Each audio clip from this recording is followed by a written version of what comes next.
Good morning. Happy New Year. If today is in fact your new year, I'm going to read from Emergent Strategy today by Adrienne Maree Brown. So let me read the back of it in case you're unfamiliar with this particular work, which is put out by AK Press. There's their logo. AK Press has wonderful books. I love AK Press. So please do go check them out. So let me read the back of this. Inspired by Octavia Butler's exploration of our human relationship to change, Emergent Strategy is radical self-help, society help, and planet help designed to shape the futures we want to live. Change is constant. The world is in a continual state of flux. It is a stream of ever mutating emergent patterns. Rather than steel ourselves against such change, this book invites us to feel, map, assess, and learn from the swirling patterns around us in order to better understand and influence them as they happen.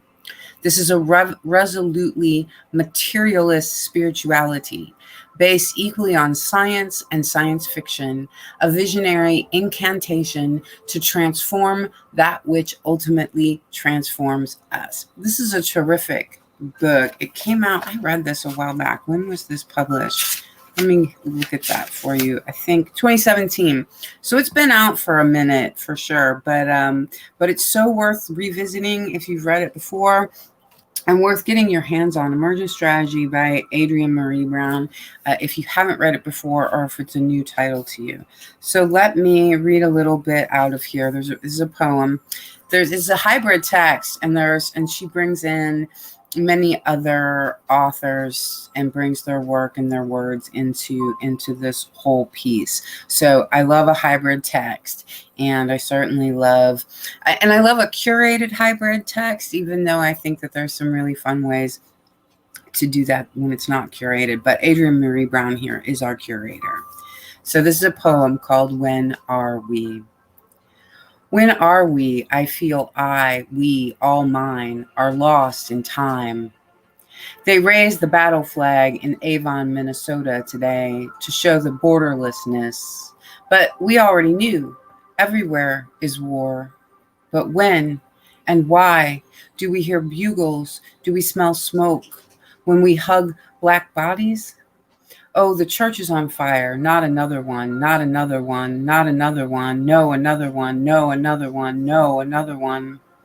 It's those ghosts again. Their children's children are nonlinear haunts. But isn't this the future?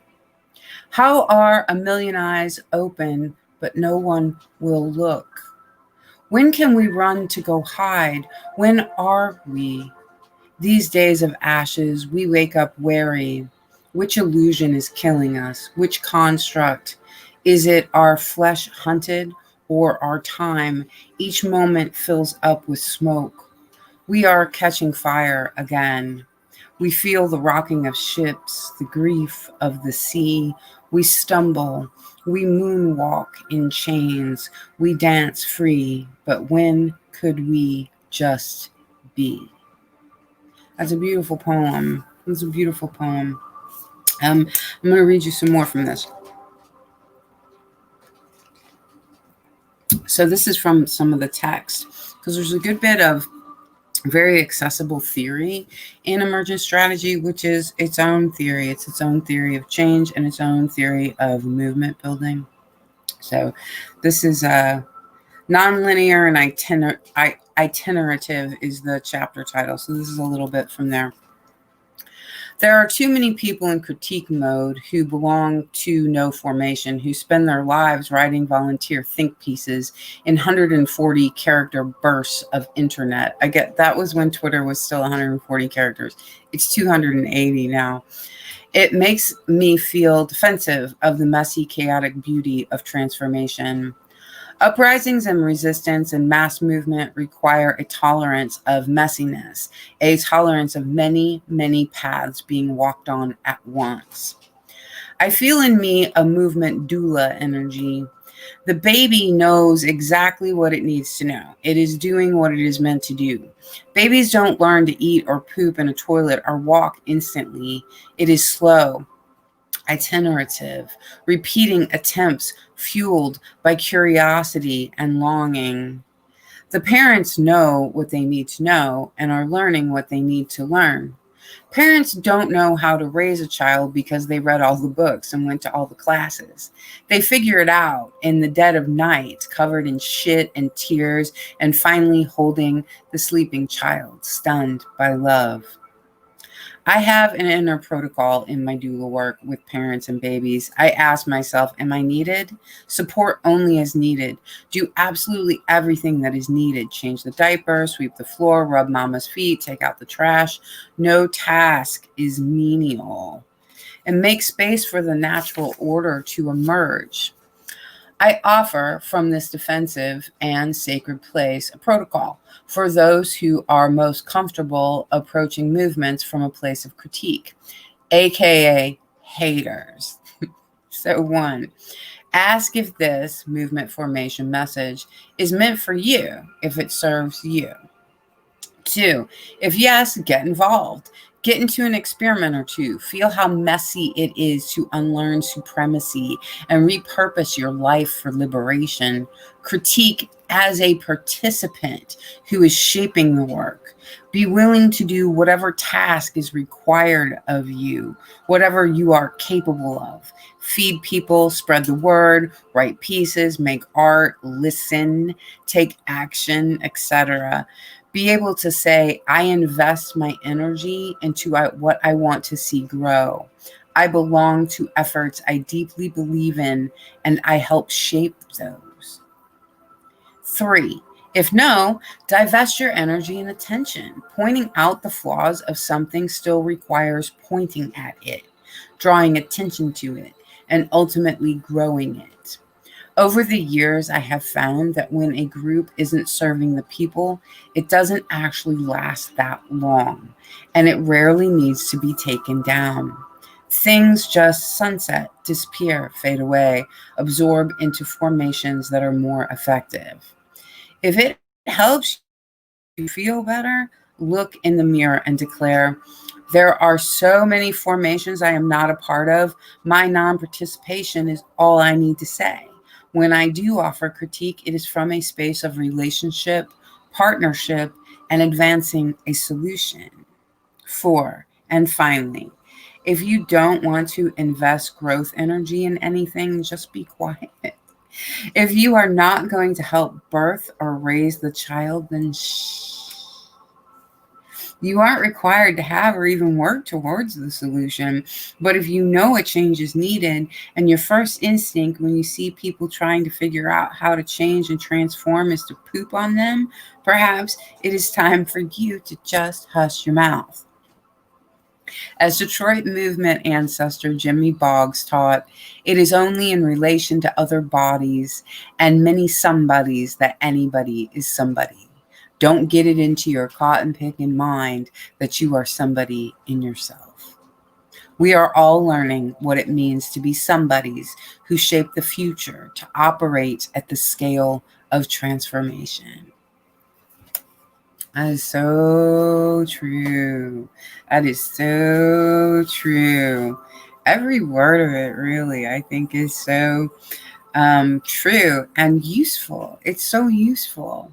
If you're really like, it is, social media kind of helps us along in critiquing things that we aren't part of. We didn't start. We're not trying to solve the problem. We're just critiquing, and that it gets likes, shares, it gets attention, and that gives us dopamine, and it makes us want to do more of that. And I think everyone is guilty of it, including myself.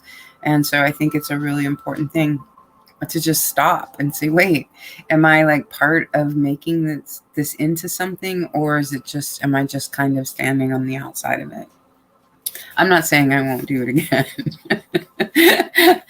I'm just saying it's an important thing for all of us, I think, to try to remember and try to think about. I mean, I don't want to just be a shit stirrer in life. Some people do. That's their whole thing. They're like, watch this. I'll get these people going mad. And that's an easy position to take. It's a fun position to take for some people, but that's not really where I'm coming from. So I try to do that. I try to do a little bit better every day. So I'm going to read you one more part from this. That is a poem. I think it would be called a poem. Of course, it's a poem. These are all poems. It's an excerpt from Notes Toward a Theory of Quantum Blackness by Sophia Samatar. So, 2. Infinities. Blackness cannot be integrated with quantum mechanics at very high energies. At lower energies, it is ignored. To address energies at or higher than the Planck scale, a new theory of quantum blackness is required. To address vulnerability, to address a relationship to interruption, to integrate the vibration of urban backyards. Blackness has been described as non-renormalizable. Its behavior depends on an infinite number of independent parameters.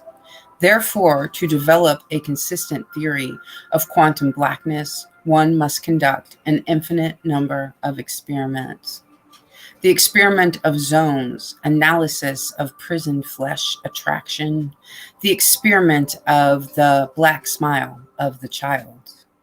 Infinite kinship experiments, infinite gestures, a laboratory vast enough to contain the wall. Sometimes we were so tired we couldn't lie down. We would take walks. We would buy nothings. We joked about the experiment of the corner store, the experiment of the fiercely freezing neon-colored drinks, of the red powder on the fingers, fluorescent light. Take into consideration the presence of a curved background.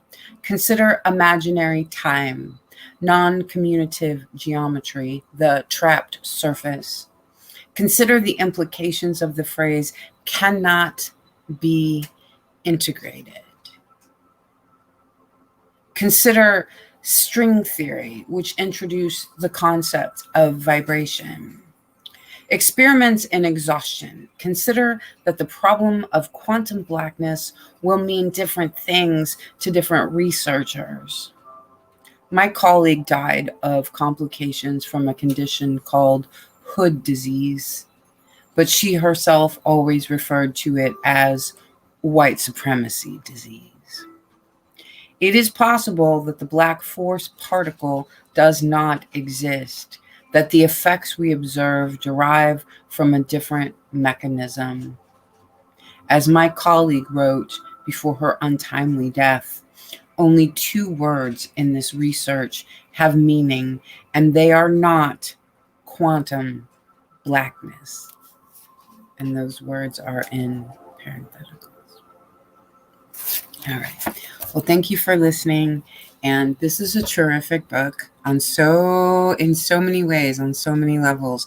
This is not, you can really get a lot out of this book and pass along a lot to other people in your life, whether you are actively in a movement or actively organizing or not. Not everyone can be active in those ways. And that doesn't mean that not everyone can be active in the streets, but that doesn't mean that you're not active in your life and in your minds and in your soul and in all of those wonderful things. All right. Again, Happy New Year. Thank you all. Anybody who watches, thank you.